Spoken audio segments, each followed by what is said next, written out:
Alrighty guys, welcome back to another LEGO set review from BrickByBrick, and today we have set number 21316. This is the LEGO Ideas Flintstone set, containing 748 pieces and retailing for $60 in the United States. It contains 4 minifigures. The box is a really thick box. Like, I don't think I've ever seen this box size before. I don't think I've ever seen one this deep if it wasn't like, the UCS Millennium Falcon or the Saturn V, which had also a much taller box. But this is it's the fancy, style of box where it opens up like that. The inside is, black, which is neat. Obviously, as you can see, mine is really beat up. I bought this cheap on eBay for $36, which, I thought was a pretty good deal, and I wanted this set.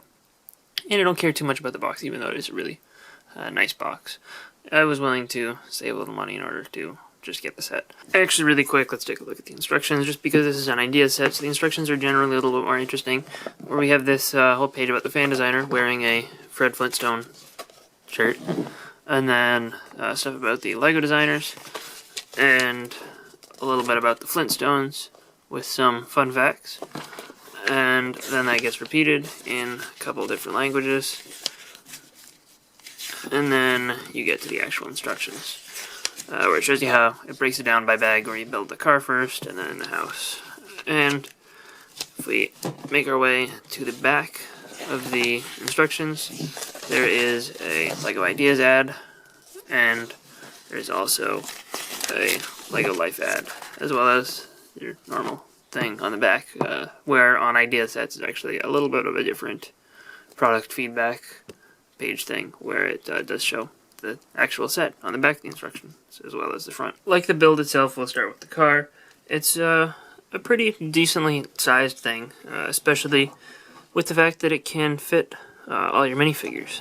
We've got both Fred and Wilma in the front seat, and they both fit there perfectly fine, and it does have space in the back as well. If we fold this up, we can maneuver our way into the actual vehicle, and we're able to get both of them in the back seat. And then you have all 4 characters in the car, and unfortunately you don't see their feet sticking out the bottom, which was present in the original submission. So it's a little bit unfortunate that they didn't get that here, but they do have a nice wooden steering wheel, as well as these wood prints, which are used for the axles on the sides. And the wheels do spin if you don't push everything together too tight, which you can see my back one is a little bit tight, but the front one spins perfectly fine. And that doesn't really spin too well on, some really slippery surfaces. It'll just kind of slide along. They do have a unique fabric cut for the roof here, which the roof is hinged, as you saw. But it's kind of cool. And you have a little bit of a back window here, which is just a hole in the cloth. But other than that, that's pretty much all there is to the actual vehicle here. I guess you can sort of change the angle of that if you wanted to. But you do also get this thing of ribs, which you can just attach onto the side here. The use of this medium lavender plate is a little bit weird, and I still don't understand that, but you can make it look like the vehicle is tipping over because it has too much weight on one side. So, that's kind of fun, but I guess better to include this than just include nothing at all. But this doesn't really add too much to the set, in my opinion. These parts are a little bit uncommon, though. These arch pieces, you get 2 in red and 2 in white. But it's fine, and you could swap this out for any other color if you wanted to get rid of that weird purple. This is actually the last thing you build, but I wanted to take a look at it before we got to the actual house, because, just wanted to get it out of the way. This is the Flintstones Mailbox, and you can spin it anyway on this little piece of terrain. It's a very small piece of terrain, but, it's a little separate standalone thing. You do have this printed Flintstone brick. From what I understand, at least based on Jang's review, it doesn't actually say this, it says Flintstones, so slight inaccuracy there, but it is still cool to get that in that lettering, and maybe this is the lettering that they decided they had to get rid of the S so they could make the letters this tall without looking weird. I don't know, but It doesn't bother me too much, and you do have a letter inside there, and it looks fine from the back. And I like the way that they use this Technic piece to make it look like it's, being supported by branches or whatever. And here we have the house itself, and it's a pretty decently sized thing. I've seen one of the biggest complaints about the set is that it's just small, but I don't know, it was about the size I was expecting, and I think that it's just at first glance, this is a fairly sized thing to come out of a $60 set, obviously when you consider the other stuff, but we'll talk more about value later. First, I just want to look at the actual model itself, and, it's got some interesting building techniques. None of the walls are really just straight up flat, except for the front one, but like all the edges are curved. There's a lot of studs on the side building. This wall over here in particular, I like the way that they, step it out, make it look sort of rock-like. The ground has got a little bit of random rocks and plants, which help it to just look a little bit cool. You get the use of some interesting colors of plant pieces, some nice, variants of purple flowers in these potted plants outside the door.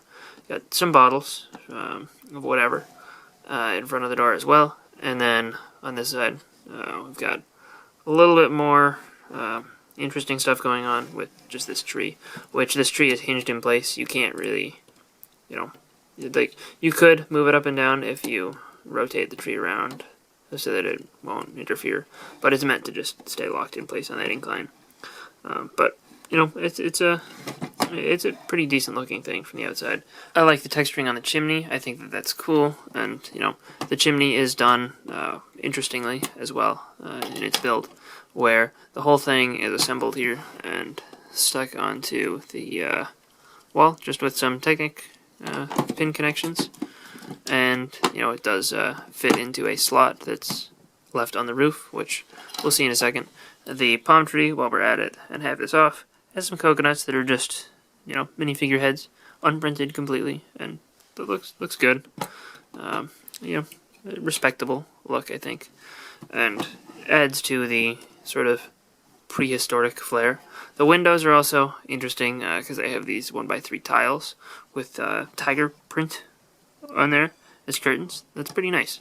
And the door opens and closes, but in order to really see anything inside, we're really going to need to turn this around. But before we do that, we do have the roof, which is not attached with any studs. It can be removed really easily, but it looks pretty good, and I like the way that they've done the front of this, where it's got the layers of bricks. It looks rock-like, but it looks like the Flintstones. Is what I'll sum that up with. But if we turn this around, we can see the interior. We have these two sections of interior that fold out, which, when you view the whole set from the front and fold those out, it looks a little bit weird. It's not too obvious, but it works better to just leave them folded in. Obviously, with those folded in, the interior isn't super duper spacious, but it works. It's got a decent amount of detail in here too, and some interesting furniture. Again, I didn't really watch the Flintstones show, but I was aware of the characters and everything. We had a Fred Flintstone Christmas ornament. Well, we still do. We didn't get rid of it, but on the inside, it's got a good amount of stuff going on. There's this printed 2x4 tile with a woolly mammoth portrait. There's this couch here, which you can fit 2 minifigures sitting on, as long as they aren't, as long as they're at the edges and not like right in the middle. Then you could only fit one. Behind that couch is a fireplace, which you could see when we took the chimney off, and unfortunately they can't really access the fireplace if they have the couch in its place. We have this table in the front, which has some cherries inside, one in lime green and one in red, and those are just in a bowl. And the table itself is made up of this little cloud plate, which that's a neat use for that part. It's not perfectly accurate, but it works, I think. We also have this TV over here, which the build for that is sort of interesting, and it has the printed 2x4 tile of the news, and it says that Dino is missing. which is unfortunate. He was included in the original project submission, but he didn't make it into the final set, unfortunately. And then, it even has a little bit of detail in the back.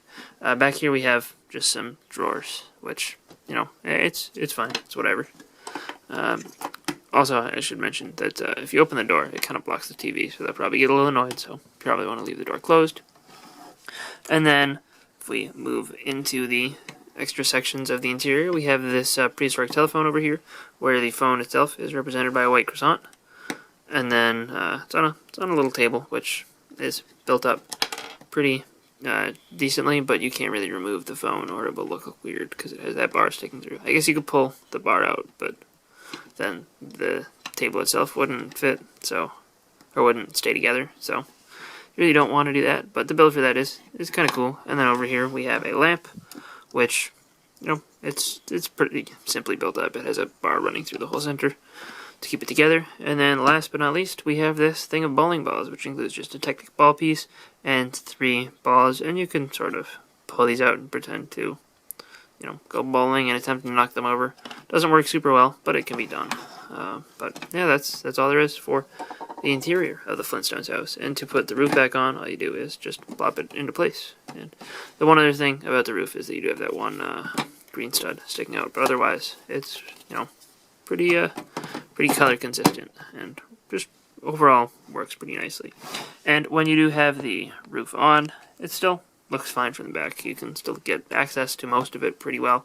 So, you don't really have to take that off, but it does make seeing things just a little bit easier. The first 2 minifigures in the set are Fred and Wilma, and both of these figures I think are pretty well done. I like the way that they've captured the cartoony style. I've seen people on the fence about Fred's face. I think it works. I mean, maybe they could have done something else to get the nose on there a little better, but I don't know. I think what they did is acceptable, and it works. Torso and legs on them are both really good. They both have dual molding for the legs, which is nice. They both have a little bit of back printing. Fred has no alternate face, but he does have Emmett's hair in black, which was a new color for that. It's since been reused once, maybe twice. And then we do actually get an alternate face for Wilma, which is pretty cool and pretty expressive. And her hair piece is also a new color for that part, which is introduced with the Ice Skater from Series 4. And the other 2 figures are Barney and Betty here. And again, both of them look pretty good. The printing for the skin on Betty is a little bit less than perfect opacity, but it's not terrible and doesn't distract too much. It might be a little bit worse from the back where you just have that larger patch, but still, it doesn't look too bad from a distance. If you're nitpicking, you'll notice it, but if you aren't, it's not too bad. Barney has a little bit of extra printing on the back. They both have the dual molding legs with the printing again, which works well for both. Again, the face prints on both of these are pretty good. Barney's, I think I like his face slightly better than Fred's. And then Betty's face is probably not as good as Wilma's. She does have a slightly more common hairpiece as well. I don't remember if it was a new color for that at this point, but I do like her alternate expression. That works pretty well. And again, Barney has no alternate facial expression. And I think that the overall model looks pretty good when all assembled out here together. I mean, take the ribs away, because I feel like this is probably the weakest single part of the set, which, would be expected, because it's relatively simple and plain. But, yeah, I do like the overall model here. I think that the car is pretty good for its size, its scale. It would have been nice again to figure out some sort of way to get the minifigures to attach that their feet are sticking through the floor and they're kind of like walking.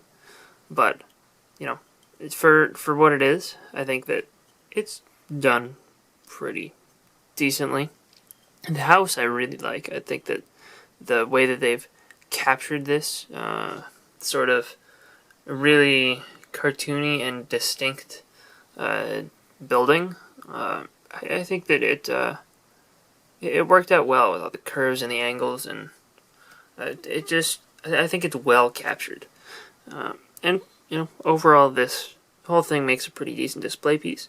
As far as value goes, $60 for this I don't think is too bad. It's maybe a little bit on the expensive side just for volume of stuff wise. I think maybe $50 would have been slightly better on that front, but I don't think $60 is that unreasonable. And, I could see it, and this was discounted throughout its life. Many times for, like, $48, which at that price I think that's very fair, and this is a pretty solid set at that price point. So, maybe wait for a discount, but if you do kind of like what you see here, if you like the Flintstones, I think that the set is definitely worth picking up, because it looks cool on display, and it does have play value for those who want it. So, hope you guys enjoyed this review. If you did, let me know in the comment section down below, and I will see you guys all next time. Bye, everyone.